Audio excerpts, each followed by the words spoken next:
My name is Jane, and I live with my husband Alex. Alex rarely does any household chores and often treats me as if I'm his maid. I work part-time, trying to balance everything. Hey, could you cook dinner tonight? I asked Alex one evening. He looks at me, confused. Huh? Why? We're short-staffed today, and I might have to work overtime. Can you cook dinner for a change? He scoffs. What are you whining about?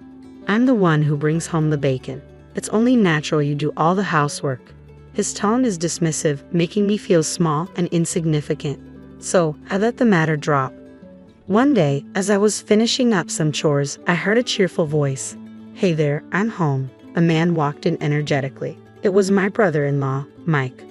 Mike? What are you doing here? I asked, surprised.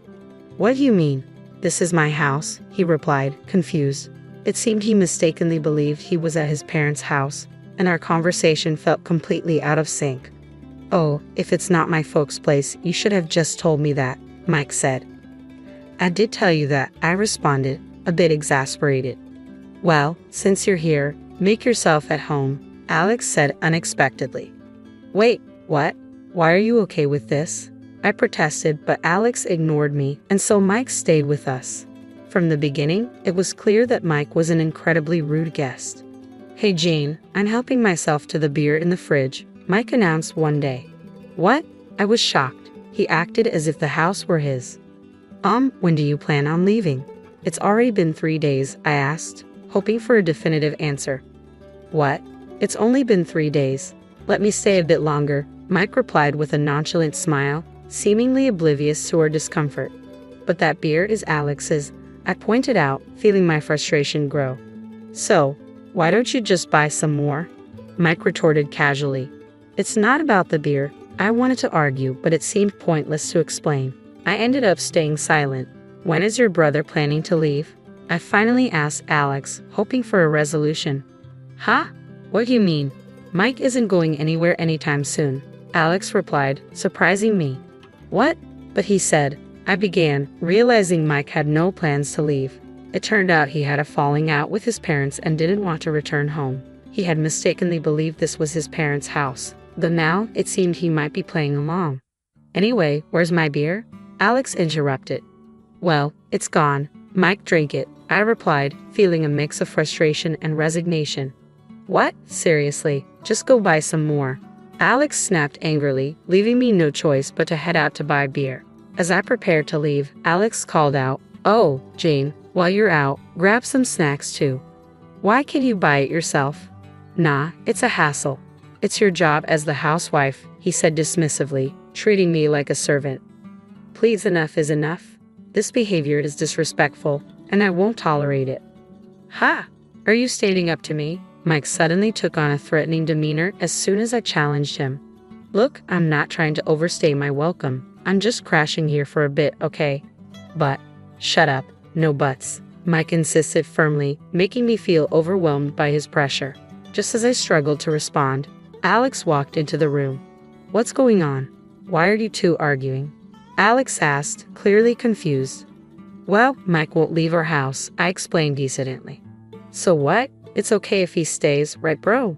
Alex replied casually, surprising me. What? I couldn't believe Alex didn't seem bothered by Mike's presence. And he's been drinking your beers, I added, hoping Alex would understand my frustration. You can just buy more, Alex said matter-of-factly. Right, fine, I'll do as you wish, Mike interjected, seeming to acquiesce reluctantly. Exhausted from the argument, I silently agreed to go buy more beer. My passive response seemed to worsen the situation, as Mike's behavior only grew more obnoxious. Hey, beer, Mike's voice echoed as I left the room. Do you really think you'll get a beer talking to me like that? Mike challenged, his tone confrontational. It had been a month since Mike arrived, and he had started treating me like an authoritarian spouse. Well, isn't there a polite way to ask for things? I responded cautiously, hoping to reason with him. Ha! Are you trying to lecture me, just a housewife? Mike belittled me, making his disdain clear. Hey Jane, I'm off to play golf. You two have fun. Alex's voice interrupted from the entrance. Wait, alone with Mike? I protested.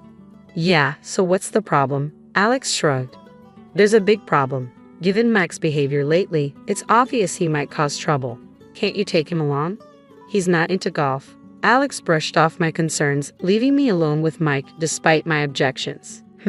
That's kind of hurtful. So you don't want to hang out with me that much? Mike approached, smirking. But when are you planning to leave this house? It feels like you're treating me like a servant, I retorted, frustrated. Not like. You were my servant, he declared, the words cutting deep. I'm single after all. Always wanted a servant like this. His tone suggested he genuinely believed a housewife was little more than a servant. What a terrible man. I'm not a servant. I'm a proper housewife, I insisted, trying to maintain my dignity. What's the difference? Just bring me some snacks. Hurry up, Mike ordered nonchalantly, lounging in the living room, his entitlement palpable. I ignored him as Mike threw an ashtray. Thankfully, it missed me but shattered the glass on the shelf. Hey, who do you think runs this place? You're getting too cheeky, Mike growled, his anger simmering. Feeling unsafe, I reluctantly fetched him snacks and a new beer. Perfect. This is the life I've always wanted, he exclaimed, reveling in his perceived authority. I feared another outburst if I displeased him, so I waited anxiously for Alex to return. I'm home, Alex finally announced after several hours. Alex, I was so scared, I confessed, hoping for his support. Whoa, what happened in here? It's a mess, Alex remarked, more concerned with the room's condition than my distress. Well, Mike threw an ashtray, and I was scared, I tried to explain to Alex. What? It didn't hit you, did it? Then it's no big deal, right? Alex responded casually, shocking me. Would any caring husband react like this if his wife could have been seriously hurt? Hey, welcome home. Your wife trashed the room, Mike interjected, unfairly blaming me for the mess. What? You're the one responsible. Why are you blaming my brother? I protested, frustrated. No, it's not like that. I insisted desperately, but Alex, possibly due to being drunk, refused to listen. He scolded me to clean up and take care of Mike. Dealing with drunk Alex was exhausting. He repeated himself endlessly. Even though I was exhausted, I had no choice but to endure his lectures to avoid more trouble. I'm tired, I sighed, 2 hours after Alex came home. Finally, his lectures were over, but I was completely drained. So, what's for dinner? Alex asked mercilessly. Didn't you eat out? I responded, feeling too tired to even think about cooking. Why would I eat out? You mean you haven't prepared anything? Alex's words cut deep after the 2 hours scolding. How could he expect me to have cooked under those circumstances? Oh, you're so useless. You're really failing as a housewife, Alex continued, dismissing my value as a person. What had I done to deserve this treatment? You're getting scolded. This is hilarious. Mike chuckled from the sidelines, finding amusement in my misery. It seemed tormenting others was a pastime for these brothers. Despite my exhaustion, I ended up cooking for Alex and Mike. They even complained about the food, adding to my despair. Finally, unable to bear it any longer, I mustered the courage to confront Alex again. Hey, when is Mike going to leave? He can't stay here forever, can he? Not this again, Alex replied, clearly annoyed. It was clear I had chosen a bad time to bring it up. What's wrong with you? Don't you care about your brother? I challenged, though truthfully, I didn't care. He had invaded our home and made my life unbearable. Living with such a person was pushing me to my limits. You know I've been going through a tough time, right? How can you just ignore that? I confronted Alex, seeking understanding. Everyone deals with stress, Alex responded callously. Mike is particularly stressed, so he takes it out on you. His words baffled me. A punching bag? Me? I asked incredulously. In this house, you're the best candidate for it, Alex replied bluntly. You should feel privileged to be Mike's punching bag. His words stung deeply, rejecting my feelings entirely. I don't want that, I shouted in protest, but Alex dismissed me. It's not about what you want. You're just a punching bag. Punching bags don't have feelings, he asserted coldly. Reflecting on it, Alex had been mistreating me for a while now, yelling without cause, even resorting to physical aggression. You're heartless, I muttered, tears welling up in my eyes. But even as I cried, Alex remained unmoved. Oh, what a bother. Women always think crying will fix everything. Cry all you want. I'm not going to do anything. Now go get me a beer, he ordered, indifferent to my emotions. Once again, it was about the beer. He didn't care about how I felt at all. That was the final straw. I couldn't endure it any longer. I shouted, surprising even myself. Alex looked taken aback but persisted in his verbal assault. Why are you so upset? You have a problem with me and my brother. If you're unhappy here, why don't you just leave? This is my house, so you're the one who should go. I couldn't believe what I was hearing. Leave me inside with his brother. Wasn't that the issue? When I sought clarification, Alex simply reiterated, yes, you should leave. That's absurd. Why should Mike stay when he arrived later? He's my brother, okay? And you're just someone who isn't related by blood. Not related by blood? I never imagined my husband, whom I marry for love, would treat me so poorly. Something inside me shattered at his words. What? Are you shocked? If you hate it so much, just go. You can divorce me too. Alex continued to taunt me as I stood there, stunned. Was he really contemplating divorce? It appeared Mike was more important to him than I was. That night, we went to bed in silence, but I couldn't sleep. Alex's cruel words echoed in my mind, haunting me. Leave. Divorce? Was I the only one who believed we were in love? I felt a sudden wave of sadness wash over me. Perhaps my feelings were one-sided. After shedding tears that soaked my pillow, I made a decision and drifted off to sleep. A few days passed since that heartbreaking moment. Alex called me. Hey, where are you? Why did you leave early in the morning? I just noticed. It's been a few days since I last saw you. I didn't care if you noticed. I've been having instant noodles, but I've run out. Make me some food, he demanded. I thought he could survive on instant noodles forever. He sounded flustered, raising his voice. With no other option, I calmly replied, well, I've moved into my own place. What? You're living alone? He sounded genuinely surprised. There was a studio apartment available, so I signed the lease immediately. I'll have movers bring my stuff later. What the hell are you thinking? Make dinner for me and Mike, he demanded sharply. Why should I? You're the one who told me to leave, I retorted firmly, refusing to back down. No, that was Alex tried to assert himself, but his voice wavered as his own words contradicted him. Anyway, come back home. This is a husband's order, he insisted, attempting to assert control. Strangely though, I no longer felt intimidated by Alex. Why should I come back? There's nothing but unhappiness for me there, I countered. It doesn't matter if it's unpleasant. You're just a servant in this house, Alex retorted, repeating the hurtful term. I wondered if both brothers truly believed I had no rights as a person. Shocked and speechless, I decided to reveal my decision. Alex, you know what? I've decided to take your advice. What? What are you saying? I'm filing for divorce. What? Divorce? He appeared genuinely taken aback. It was odd. Why was he so surprised when he had initiated the topic? Don't be absurd. There's no way I'm getting a divorce. I refuse, he asserted firmly, seemingly unwilling to lose a convenient housekeeper. But his dismissive attitude couldn't shake my resolve. It's because of you and your brother. You've both oppressed me for so long. I've been holding back, I insisted, feeling the weight of my words. Alex's voice began to falter, perhaps realizing the seriousness of the situation. Come on, you're joking, right? Divorce? Seriously, I'll talk to your parents and convince them, he pleaded desperately. What good would that do? I've already spoken to them. They won't listen to you. What? He seemed panicked, realizing the depth of the situation. Maybe he should have just asked his brother to leave and changed his behavior. Please reconsider. My brother says he's sorry, he added, trying to salvage the situation. I thought to myself, these are the kind of people who only show remorse when they're in trouble. Their words of regret meant nothing to me. I couldn't trust them. I'm sorry, but I can't believe anything you say. I won't forget what you've done, and I won't forgive it, I told Alex firmly. His flustered reaction only confirmed my decision.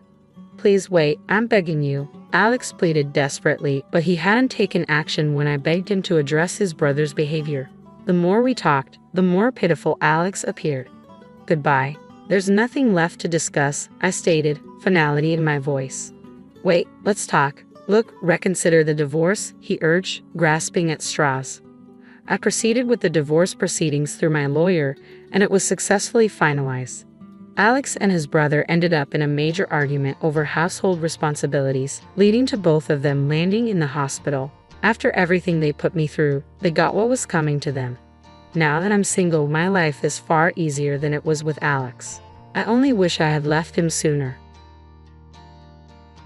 I filed for divorce. A poor wife is useless after all. My husband shocked me with these words. Moreover, while I was away on a business trip, he not only filed for divorce but also married his lover. He said, "You married me for my wealth, right? I won't fall for that, so give up any claim to the property." As if I married him for his money. When I confronted my indifferent husband, who had always treated me with contempt since our marriage, he started to unravel and ultimately spiraled down to rock bottom. My name is Karen, and I'm 35 years old. My father passed away when I was in kindergarten, and since then my mother raised my sister and me by herself. I was grateful to my mother but always wished I had a father. I dreamed of living happily ever after with my husband, surrounded by children, though I never knew how many. Life on just my mother's earnings was far from wealthy, but we were happy as a family of 3. However, the poverty I grew up with never left me even after I started working and earning a decent salary. When I was single, my grocery shopping centered around discounted items, and I would stock up during sales if the items wouldn't go bad. Eating out was out of the question. I wouldn't even buy convenience store bunto. For drinks, I would bring tea in a thermos. Before I knew it, saving money had become a hobby. I married my husband John 4 years ago. We met through an acquaintance and hit it off. Unlike me, who grew up poor, John was wealthy from a young age, and our views on money and values were completely different. However, I was drawn to his kindness and the new world he showed me. We started dating soon after meeting, and as I was over 30 and eager to get married, we tied the knot in less than a year. We decided to move into my apartment, which was close to both our workplaces. It was a company-subsidized apartment, so the rent was quite cheap, one of the reasons we chose it as our new home. After marriage, I continued paying the rent, and John contributed to other living expenses. This was how our married life began. John had a somewhat traditional view of gender roles, believing women should quit their jobs and take care of the home after marriage while men should support women. I found these views of his cool and masculine at the time. Before our marriage, he suggested I become a homemaker, saying he would support me. He probably thought of me as a domestic woman, good at cooking and cleaning, which made me happy at that moment. However, I loved my job and had important responsibilities at work. I didn't hate household chores, but being a full-time homemaker wasn't an option for me. If I quit my job and became a homemaker, we would have to leave this apartment as it was company subsidized. Moving to a similar apartment would significantly increase our rent and moving costs. Honestly, John's salary wasn't that high. If we had children, our financial needs would increase, and I would inevitably need to keep working. Thinking about our situation, I decided to earn as much as I could while I could. Since I was paying the rent, I felt I needed to continue earning. I subtly brought up these points, including the need to move out of the apartment, in a conversation with John. This was probably the first time I contradicted his opinions. "Hey, about you wanting me to be a homemaker, I'll take care of the house, but can I continue working until we have kids? I want to save as much money as we can for now." Are you saying my salary isn't enough? Or do you just want more money to spend? It's not like that. Kids are expensive, and I want to save up for that. I can even use my earnings for our living expenses. It's better to have more money, right? Right. Your annual income is $15,000, right? It's not much, just enough for the rent, but it's better than nothing. It's better than lounging around at home. Yes, but thank you. I'll keep working until we have kids. Of course, I'll take care of the house too. Though I felt uneasy about some parts, I managed to convince him to let me keep working. But in hindsight, this might have upset him. Balancing work and household chores was harder than I expected. My days were incredibly busy. I was a full-time employee, not part-time. I woke up early to prepare breakfast, lunch boxes for both of us, and to do some prep for dinner and tidy up the house when I got home. I prepared dinner, heated the bath, and did laundry after John went to sleep. Honestly, there was barely any time for us as a couple, and I began to wonder if this was really what a marriage should be like. On the other hand, Javanan, who acted like a traditional husband, did absolutely nothing at home. He must have seen how busy I was with household chores, but he would just eat dinner, drink beer, and relax when he got home. He'd bathe alone as soon as it was ready, then go to his room. I wished he would help out a bit, given how hard I was working, but I couldn't say anything, fearing he'd tell me to just quit my job. Despite his lack of help at home, I naively hoped he would change once we had kids. However, our relationship had grown distant, making the prospect of having children unlikely. I decided to discuss it with John. "Hey, we should start thinking about having kids, right?" Kids? You're quite energetic considering you're tired from work and chores. It's not about that. I want to have children. We haven't been married that long. Isn't it too early for kids? Maybe for you, but I'm already over 30. Women have a limited time to have children. It's getting harder to conceive as I get older. It's almost too late. Then we don't need kids. If we have one, you'll expect me to help, right? You know I'm busy with work. I won't help with child rearing. What? Declaring you won't help with child rearing even before they're born is strange, isn't it? I plan to raise them alone, but shouldn't you at least have the intention to help? It's your child too. Child rearing is your job. I'm working to support the family, so I definitely won't help with the kids. You'll just complain that I don't help and that you're doing it alone, making me the bad guy. You must have been indoctrinated with poverty and lots of kids since birth. We're not poor. We don't need kids. End of discussion. John abruptly ended the conversation and went to his room. Standing alone in the living room, I was overwhelmed by tears. Not only was my wish for children rejected, but also my upbringing was mocked. Following this incident, our relationship deteriorated rapidly, and we hardly spoke anymore. There were no children and barely any communication. Maybe it was time to consider divorce, yet a faint image of my once kind husband lingered in my mind, making me wish we could return to the happy couple we used to be. Since then, I tirelessly juggled work and home responsibilities. I was incredibly busy with various tasks. Eventually, I took on a significant project at work, which meant more business trips and further distance from John. One day, as usual, I told him about an upcoming business trip, but his reaction was unlike any other time. I'll be away on a business trip for about 10 days starting tomorrow. Please take care. Another trip? You're always working hard. Take care, even though you must be tired. He was unexpectedly kind, unlike his usual mocking self. He even said with a smile, "Wait for a big surprise when you get back." I had given up on him and was resolved to a decision internally. However, his smile shook my resolve. Our wedding anniversary was approaching, and I thought maybe he had a surprise for that. Despite everything, I hoped he might have changed his heart. I even considered rethinking my stance if he had truly changed. However, my faint hope was shattered by a major incident. When I returned home 10 days later, I faced the first surprise. The front door wouldn't open. The key didn't fit. As I struggled, John spoke from inside. "Karen, right? Surprised. This is the first surprise. I changed the locks, so your key won't work anymore." "What do you mean? Why doesn't my key work?" "Open the door." "Why would I let a stranger into my house?" "I changed the locks, and for your information, we're divorced." That's the second surprise. A poor wife is useless. Divorce? I never signed any papers. How could you even do this? I just forged your signature. I submitted it with a friend's name as a witness, so you're a stranger now. Got it. Understood. Then we need to discuss property division, right? Right? Property division. I had a document for you to sign. I'll let you in this one last time. John finally opened the door. Inside, there was a document for me to sign, waiving my rights to property division. I thought you'd say, "Give me property division if you want a divorce." Poor people like you probably saw me as rich. You married me for my wealth, right? I won't fall for that, so waive your rights to the property. What? I never even thought about property division. I hadn't even considered divorce. So you'll also waive your rights to property division, right? How much property do you think a poor person like you has? A few thousand in savings at most. I don't need that. I have more assets, so if anyone is doing the dividing, it would be me giving money to you, not the other way around. Don't you get it? Is that so? Well, that doesn't matter. Let's change the document to reflect mutual renunciation of property rights and make it a public document, I retorted stubbornly. Afterward, John redid the document on his computer, deciding to make it a public document. However, it would be some time before we could submit it. I decided to pack my things and leave the house for the moment. As I was leaving, he scorned me until the end. "You are poor. I thought about throwing away your belongings while you were on your trip, but you barely had anything. Always wearing the same clothes, typical of the poor." The reason my belongings were few at that time was deliberate, part of my plan. The only unexpected thing was John changing the locks without my knowledge. A few days later, as expected, a panicked John called me. "Karen, what have you done?" "What do you mean? I haven't done anything." "Why are you panicking?" "I have a lot of questions. First, I was told to leave the apartment." "Oh, you were still living there. That's not allowed. It's a new month. You're trespassing." "Trespassing? But it's my house. Are you okay? Did you forget that was a company apartment I rented? I was the leaseholder, so naturally, you can't live there anymore." "That's ridiculous. How could you do this?" "I can't believe you didn't know. I'm not the one who should be accused of doing things on my own. Didn't I tell you that you can't just change the locks of a rental apartment? It's my house. I can change the locks if I want. Didn't you listen?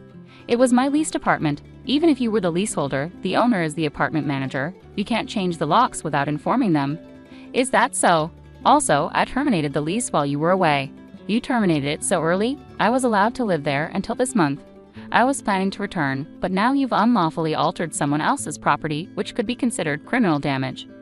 Wait, criminal damage? Is that why the police are at the front door now? I'm too scared to open it. I replied calmly, so the police did come. Don't worry, it's probably not for trespassing or criminal damage. It's better to talk to them. Why do you know about the police? Because I reported you for filing the divorce papers yourself. It seems like you've committed crimes like forgery and fraudulent use of a private document. Divorce papers can be filed by one person, but only with mutual agreement and personal signatures. Since you forged my signature and the witnesses, it's obvious that it's a crime. John seemed unaware of his guilt. I continued pressing further. So the divorce papers you submitted are invalid, and your marriage with Susan can't happen either. How do you know about Susan? Did you think I knew nothing? I had a private detective agency thoroughly investigate your affair with Susan. It was a busy time at work, and coordinating with the agency was tough. Plus, you've even held a grand wedding ceremony while I was supposedly on a business trip. Are you saying your business trip was a lie? Yes, I took leave from work despite being busy to do some research and prepare documents. I knew about you bringing Susan home. It would have been impossible to gather this evidence while working. After I revealed everything, John was speechless and seemed quite downcast, even over the phone. Then he pleaded with me. Please don't tell Susan I'm divorced. Why would I? There's no such fact to tell. Really? Thank you. Are you misunderstanding something? When did you become divorced? That fake divorce paper is invalid, remember. So legally, you're still my husband, not divorced. What? Since you committed adultery while legally my husband, Susan needs to pay compensation. I sent the demand for reparation to her house yesterday by express delivery. She didn't know you were married, right? I can't withdraw the claim at this point. I already knew Susan believed John was single, but I deliberately sent the reparation demand anyway. Since Susan hadn't contacted me yet, she likely hadn't received the letter. It should arrive soon. Should you be on the phone with me when you also have to deal with the police? You're busy.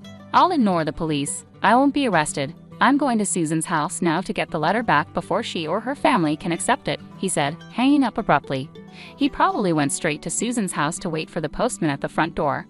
I knew it would be futile because the letter was sent as registered mail to Susan only. Even if he waited for the postman, he couldn't receive it. A few hours later, a dispirited John called me. According to him, there was an incident when the postman arrived. Finally, I'll take that envelope. Who are you? You don't live here, right? I'm practically a resident here since I'm married. I have the right to receive the mail. I see, but I can't give you this envelope. It's registered mail for Susan only.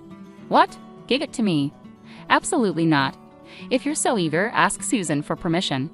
What's going on here? Susan asked as she approached. Oh, John, what's all this noise? What's happening? Susan, this is registered mail for you.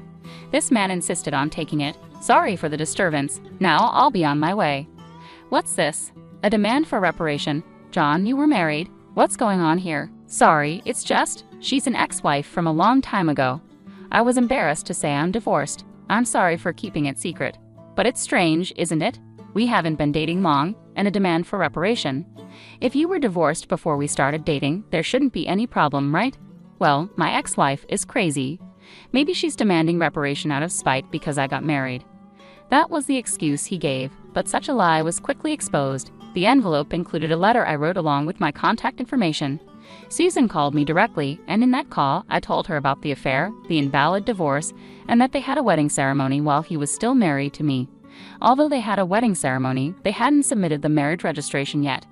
John wanted to submit it on a good luck day, so it was still pending. He probably delayed submitting the marriage registration due to uncertainty about whether the divorce was finalized. After being exposed, John fled from Susan's house and shamelessly contacted me again. I still had something to tell him, so we agreed to meet at a nearby cafe. As soon as I arrived, John said, Karen, please withdraw the reparation claim. Let's pretend we've been separated for a long time and officially divorced now. I can apologize to Susan for being secretly divorced and maybe cover it up. You think I'm desperate to stay married to you? I was going to file for divorce anyway, but since you cheated, you'll pay reparation. Just trying to extort money from me, huh? Typical of the poor, you have such a poor heart. You're talking nonsense. Depending on my answer, everything can change. There's still an option where we don't divorce. If I say no, you can't reject it, meaning you can't marry Susan and your marital status will be exposed. Fine, I'll pay the reparation. Just divorce me now. Sign here then. About property division. Property division? How much more do you want to take from me? Reparation should be enough. Remember, we agreed to waive property division, right? So let's make it official. All right, you're not as bad as I thought. Thank you. We then went to a public notary, made a public document for reparation and property division, and then to the city hall to submit the divorce papers, finalizing our divorce. Relieved, I exchanged final words with John. Glad we don't have to divide property. What are you saying? I'm the one who benefits from that. By the way, you even have assets. After paying me reparation, Susan will also claim damages. She mentioned charging you for the wedding expenses. That's impossible. I'm marrying Susan. She can't claim that. We're divorced now, so there should be no problem. Still living in a fantasy. You committed marriage fraud. You had a wedding while still married. You think Susan still believes you? Marriage fraud? That's ridiculous. Susan will believe me. Believe that if you want. I heard from Susan directly. Also, weren't the guests at your wedding paid actors? You still owe them. You knew about that. I haven't paid them yet. What does it matter to you? You could have just taken property division and been better off. That's what I wanted to tell you. Even if we had divided property, you would have benefited more. What are you talking about, poor woman? Your family is poor and you only make $15,000 a year, right? Even if you got a raise, it would be barely $20,000. You don't have any property. You keep calling me poor, so I thought you might be mistaken. Yes, my salary is indeed $15,000, but you know I work for a foreign company, right? It seems you have no interest in me, but I became a director of the American branch. It's not $115,000 per year, but per month, $155,000 per month. So that's an annual income of $100,000. You're still bad with numbers. How do you manage to keep a job? It's $1.8 million a year. $1.8 million? That can't be true. Of course it is. I haven't had the chance to spend such an amount, so I've been saving it for the future. The savings from before our marriage aren't part of the property division, but there's still a considerable amount since our marriage. I could have received half of that in the property division. You were my destiny after all. I'll get the divorce papers corrected. Are you okay? After all the contempt, you think I'd gladly undo the divorce? If you have that much money, you don't need to claim reparation, right? It's just a small amount for you. He who laughs at a cent will weep for a cent. This reparation is for the mental anguish you caused me. Honestly, I'd like to claim more. Since we've made it official, make sure to pay it, even in installments. I'll be penniless. Also, don't go back to that apartment. Your belongings should have been moved to your parents' house by now. You thought I had few belongings, but that was because I had already moved most of them. Were you that indifferent to me? I can't have so little, so I have to go back to my parents' house. They don't know anything yet, do they? Let me explain. Don't say anything. I've already told them everything. It's only right to explain why we're divorcing. Oh, and your father said not to ever step over our threshold again. So I have nowhere to go. He collapsed, and I left the cafe. Later, I heard he caused trouble at the police station. Despite my advice, he went back to the apartment and sat there aimlessly until the manager called the police. He was taken away, though I'm not sure if it was for obstructing public duties, trespassing, or for the falsified divorce papers. Eventually, his parents took responsibility for him. After talking with me and learning about Susan, they decided that apologizing and paying damages to Susan's family came first. They went to Susan's house, knelt in front of her family, and settled everything without pressing charges for marriage fraud, even paying for the wedding expenses. I had expected them to sue, so it was disappointing they didn't. So I decided to pursue legal action against John for forging the divorce papers. John offered a settlement, but I didn't withdraw the lawsuit. I didn't want him to think everything could be solved with money. I wanted him to understand the gravity of his actions. Even if it cost time and money, I left everything to my lawyer, so it wasn't too burdensome for me. Dan was exposed for his actions and the marriage fraud at his company, leading to his eventual firing. He ended up living at his parents' home, working all day at a relative's construction company. His father took all his earnings, leaving him with no income. I thought his parents wouldn't abandon him, but they were stricter than I expected. They paid my reparation and Susan's compensation, planning to make him work like a horse until he repaid everything. He lived in a shed-like place with no electricity, receiving only $5 per day for food deducted from his salary. They planned to disown and kick him out once he repaid everything. A harsh fate. After years of hard work, I was offered a position at the head office abroad, so I moved overseas after the divorce was finalized. I worried John might come to me for help or harbor resentment, but moving abroad alleviated those concerns. I thought work would be my partner for a while, but soon I found a new relationship. I'm now dating a foreign executive at our head office, and I'm pregnant with plans to marry soon. I told him everything about my past and my ex-husband, and he's understanding. I'll take maternity leave and plan to return to work later, supported by him. He's enthusiastic about taking paternity leave and co-parenting, showing a different cultural perspective. After being tormented by my ex-husband, I finally feel I'm grasping true happiness and confidence in building the happy family I always dreamed of. Many suffer due to selfish spouses. While divorce isn't always the right choice, enduring silence isn't a virtue. It's important to know that honest discussions can lead to resolutions, and sometimes divorce is a necessary option.